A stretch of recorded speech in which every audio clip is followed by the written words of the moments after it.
Hello futures of India, welcome to GK GS planet YouTube channel.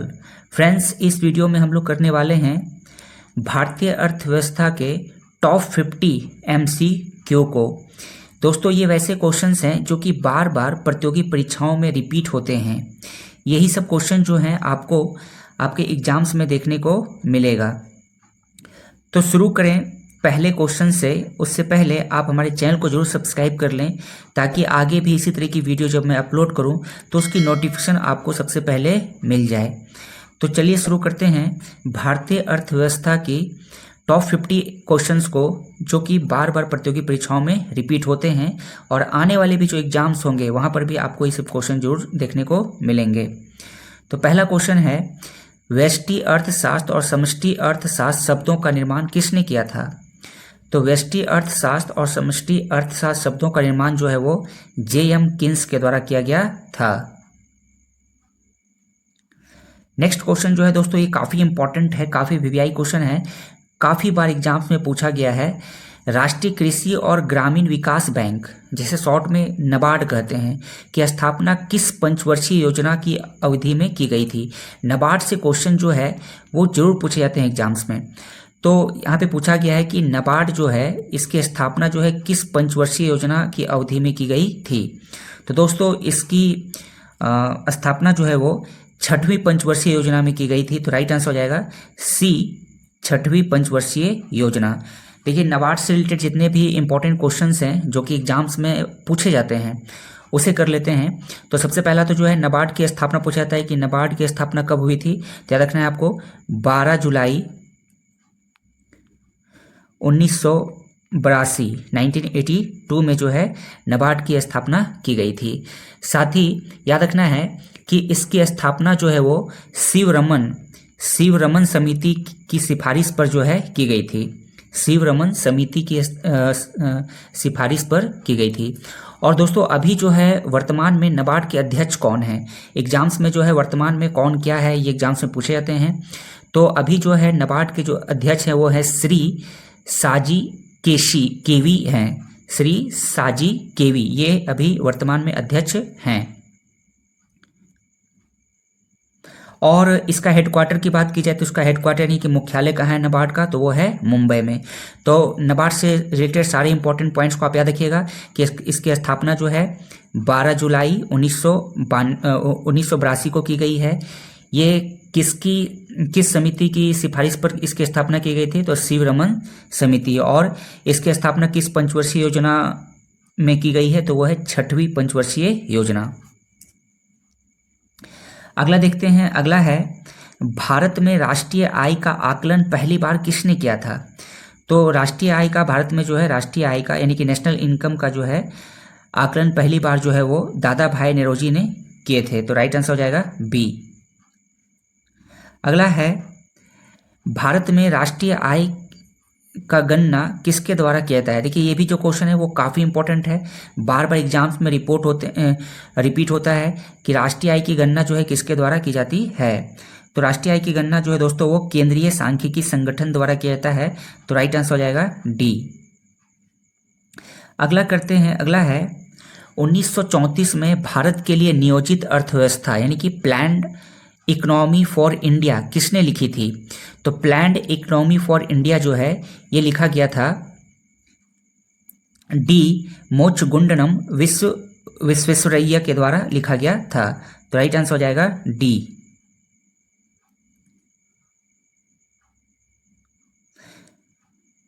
Next question है, repo दर वह दर है जिस पर, यानी कि पूछा जा रहा है कि रेपो दर क्या होता है। तो ऑप्शन है पहला कि भारतीय रिजर्व बैंक राज्य सरकारों को ऋण देता है, इसे क्या रेपो दर कहते हैं? तो बिल्कुल नहीं। दूसरा है, अंतर्राष्ट्रीय सहायता संस्थाएं भारतीय रिजर्व बैंकों को ऋण देता है, तो बिल्कुल ये भी नहीं है। सी है, भारतीय रिजर्व बैंक अन्य बैंकों को ऋण देता है। तो हाँ, इसका राइट आंसर क्या हो जाएगा? सी। रेपो दर क्या होता है? आरबीआई यानी कि रिजर्व बैंक ऑफ इंडिया जो है जिस दर पर किसी वाणिज्य बैंक को ऋण देती है उसे ही क्या कहते हैं? उसे ही रेपो रेट कहा जाता है, यानी कि रेपो दर कहा जाता है। और वहीं दोस्तों एक और टर्म होता है रिवर्स रेपो रेट। तो रिवर्स रेपो रेट क्या होता है? जब कोई कॉमर्शियल बैंक जो है यानी कि वाणिज्य बैंक, जब कोई वाणिज्य बैंक जो है रिजर्व बैंक ऑफ इंडिया को पैसा देता है तो उसे क्या कहा जाता है, रिवर्स रेपो रेट। जैसे मान लिया जाए कि यदि एसबीआई के पास जो है पैसा हो और कोई उसे लेने वाला नहीं है तो एसबीआई क्या करेगी कि आरबीआई के पास जो है पैसा जमा कर देती है और बदले में जो है आरबीआई जो है वो एसबीआई को पैसा देगी। तो इसे ही क्या कहा जाता है, रिवर्स रेपो रेट। और वर्तमान में जो है यदि बात की जाए रेपो रेट की, तो वर्तमान में अभी रेपो रेट क्या है, तो रेपो रेट अभी जो है 6.50% है। वहीं यदि रिवर्स रेपो रेट की बात की जाए तो 3.35% है। अगला करते हैं, अगला है निम्नलिखित में कौन सी समिति गरीबी रेखा के निर्धारण से संबंधित है। तो गरीबी रेखा के निर्धारण से संबंधित जो समिति है वो है तेंदुलकर समिति। तो राइट आंसर हो जाएगा ए। अगला क्वेश्चन है दोस्तों, निम्नलिखित में से उसे क्या कहा जाता है जिसमें कृषि और पशुपालन दोनों ही साथ साथ किए जाते हैं। तो कृषि के साथ साथ जब पशुपालन किया जाता है तो इसे क्या कहा जाता है, मिश्रित कृषि कहा जाता है। तो राइट आंसर हो जाएगा बी, मिश्रित कृषि, जिसे इंग्लिश में कहा जाता है मिक्स्ड फार्मिंग। नेक्स्ट है, फसल चक्रीकरण का विचार किसने विकसित किया था। तो फसल चक्रीकरण का विचार जो है वो टर्निप टाउनसेंड ने विकसित किया था।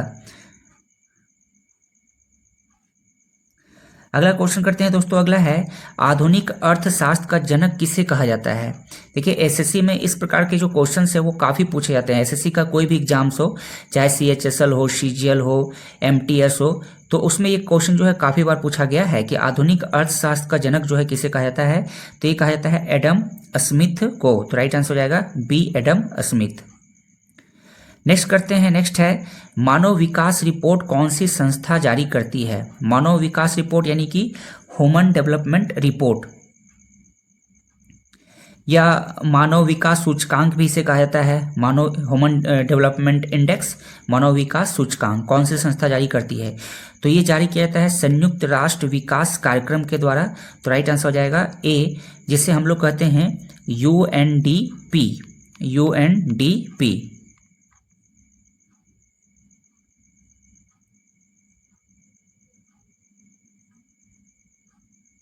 नेक्स्ट करते हैं, नेक्स्ट है भारत में बैंकों का राष्ट्रीयकरण पहली बार कब किया गया था। तो भारत में जो है पहली बार बैंकों का जो राष्ट्रीयकरण है वो जुलाई 1969 में किया गया था। तो राइट आंसर हो जाएगा सी, 1969। और इसमें जो है 14 बैंकों का जो है राष्ट्रीयकरण किया गया था। अगला देखते हैं, अगला है बंद अर्थव्यवस्था का क्या अर्थ है। जिसमें सिर्फ आयात होता है, जिसमें सिर्फ निर्यात होता है, जिसमें ना आयात होता है ना ही निर्यात होता है। तो दोस्तों बंद अर्थव्यवस्था यानी कि जिसे क्लोज्ड इकोनॉमी कहते हैं। तो क्लोज्ड इकोनॉमी में क्या होता है, ना तो इंपोर्ट होता है ना ही एक्सपोर्ट होता है। तो कौन सा आंसर हो जाएगा इसका सही, सी हो जाएगा, जिसमें ना आयात होता है ना ही निर्यात होता है। इसमें देखिए कि क्या होता है कि जो जीएनपी होता है वो इक्वल हो जाता है जीडीपी के, या आप कह सकते हैं इन दोनों का जो अंतर है वो शून्य हो जाता है। जीएनपी और जीडीपी का जो है अंतर क्या होता है, शून्य हो जाता है। तो याद रखना है कि बंद अर्थव्यवस्था का क्या अर्थ होता है, जिसमें ना आयात होता है ना ही निर्यात होता है। अगला है poverty and un British rule in India पुस्तक के लेखक कौन है। तो ये जो बुक है ये लिखा गया है दादा भाई नौरोजी के द्वारा। तो राइट आंसर हो जाएगा सी। अगला करते हैं, अगला है भारत ने पंचवर्षीय योजनाएं कहां से ग्रहण की है। पंचवर्षीय योजनाएं जिसे 5 ईयर्स प्लान कहते हैं। तो भारत ने जो है पंचवर्षीय योजनाएं जो है दोस्तों वो सोवियत संघ यानी कि रूस से अपनाया है। तो राइट आंसर हो जाएगा डी, भूतपूर्व सोवियत संघ। रूस को ही जब शीत युद्ध चल रहा था तो उस समय जो है रूस को सोवियत संघ के नाम से जाना जाता था। अगला है, देखिए ये भी जो क्वेश्चंस है वो एसएससी में काफ़ी बार पूछा गया है। एसएससी का आप किसी भी एग्जाम्स की तैयारी कर रहे होंगे तो इसे बिल्कुल ही ध्यान रखेंगे कि लॉरेंज वक्र क्या दर्शाता है। तो लॉरेंज वक्र जो है दोस्तों वो आय वितरण को दर्शाता है। ये एक ग्राफ होता है ना। तो इसका राइट आंसर क्या हो जाएगा? आई वितरण, डी आई वितरण। तो लॉरेंज वक्र जो है वो क्या दर्शाता है? तो वो आई के वितरण को दर्शाता है। नेक्स्ट है मानव विकास सूचकांक किसने विकसित किया था? तो अभी हम लोगों ने जस्ट इससे पहले देखा कि मानव विकास सूचकांक जो है वो यूएनडीपी के द्वारा जारी किया जाता है। अब जो है क्वेश्चन है कि मानव विकास सूचकांक किसके द्वारा विकसित किया जाता है? तो किसने विकसित किया था? तो ये जो है ये विकसित किया गया था, पाकिस्तानी अर्थशास्त्री थे जिनका नाम था महबूब उल हक। उनके द्वारा जो है मानव विकास सूचकांक जो है विकसित किया गया था। तो राइट आंसर हो जाएगा ऑप्शन नंबर सी। नेक्स्ट करते हैं, ये भी क्वेश्चन जो है एसएससी में जो है पूछा गया है। एसएससी में बार बार रिपीट होने वाले क्वेश्चंस हैं कि एकाधिकार का क्या अर्थ है? एकाधिकार का क्या अर्थ है? तो दोस्तों एकाधिकार का अर्थ है जिसमें एकल विक्रेता होता है। तो राइट आंसर इसका क्या हो जाएगा? ए।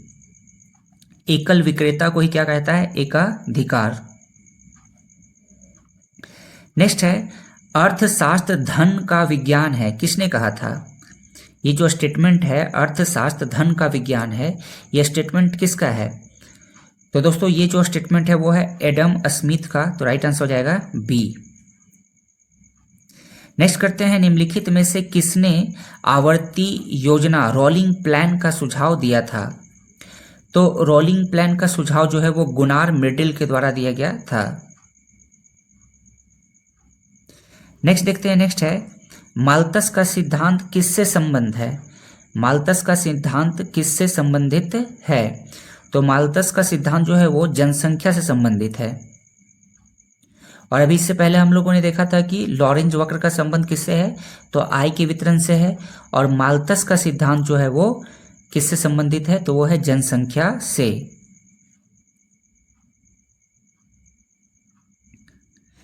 नेक्स्ट है भारत का आर्थिक सर्वेक्षण प्रतिवर्ष किसके द्वारा प्रकाशित किया जाता है?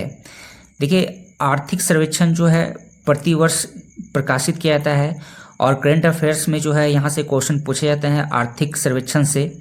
तो अब वही से क्वेश्चन बना हुआ है कि भारत का आर्थिक सर्वेक्षण प्रतिवर्ष किसके द्वारा प्रकाशित किया जाता है? तो ये प्रकाशित किया जाता है वित्त मंत्रालय द्वारा। अगला क्वेश्चन देखते हैं। अगला क्वेश्चन जो है काफ़ी इजी क्वेश्चन है लेकिन एग्जाम्स में बार बार पूछे जाते हैं, इसलिए मैंने इसे यहाँ पर लिया हूँ। भारत की अर्थव्यवस्था को सबसे अच्छे ढंग से किन शब्दों में व्यक्त किया जा सकता है? ऑप्शंस हैं पूंजीवादी अर्थव्यवस्था, समाजवादी अर्थव्यवस्था, परंपरागत अर्थव्यवस्था या मिश्रित अर्थव्यवस्था। तो दोस्तों भारत की जो अर्थव्यवस्था है वो पूंजी अर्थव्यवस्था और समाजवादी अर्थव्यवस्था का मिक्स रूप है जिसे कहा जाता है मिश्रित अर्थव्यवस्था। तो भारत की अर्थव्यवस्था को जो सबसे अच्छे ढंग से जो जिन शब्दों में व्यक्त किया जा सकता है तो वो है मिश्रित अर्थव्यवस्था। नेक्स्ट है प्रति व्यक्ति आय निकालने के लिए राष्ट्रीय आय को किससे भाग दिया जाता है? तो देखिए जो राष्ट्रीय आय है यानी कि नेशनल इनकम को जो है किसी देश की जो है टोटल पॉपुलेशन से यानी कि देश की कुल जनसंख्या से जब डिवाइड कर दिया जाता है तो क्या आता है? प्रति व्यक्ति आय। तो इसका राइट आंसर क्या हो जाएगा? ए, देश की कुल जनसंख्या से।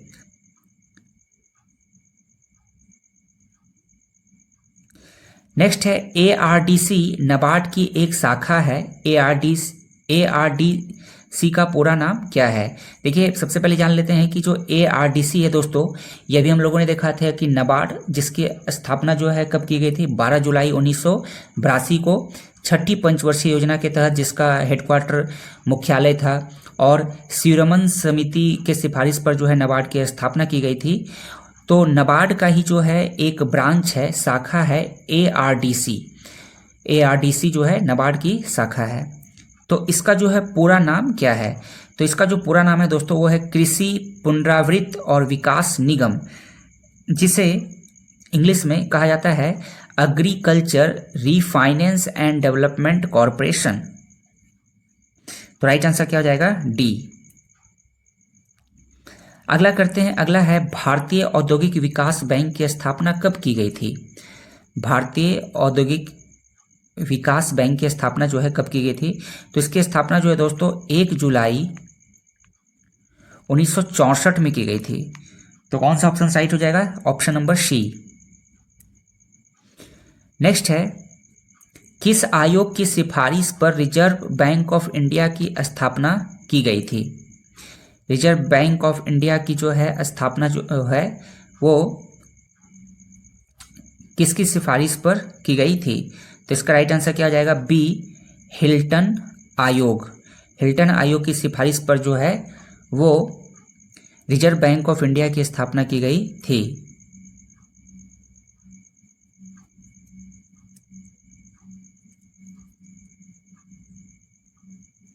नेक्स्ट करते हैं, अगला है, किस पंचवर्षीय योजना का उद्देश्य जो है गरीबी हटाओ रखा गया था? तो इसका आंसर जो है दोस्तों आपको कमेंट बॉक्स में कमेंट करके बताना है। यदि आप एक सीरियस स्टूडेंट्स होंगे और गवर्नमेंट एग्जाम की तैयारी कर रहे होंगे तो आप इसका आंसर जो है कमेंट बॉक्स में जरूर कमेंट करेंगे। तो फ्रेंड्स, इस वीडियो में इतना ही। वीडियो यदि आपको अच्छी लगी होगी तो लाइक जरूर कर देंगे, शेयर जरूर करेंगे और चैनल को सब्सक्राइब जरूर कर लेंगे। तो वीडियो देखने के लिए थैंक यू।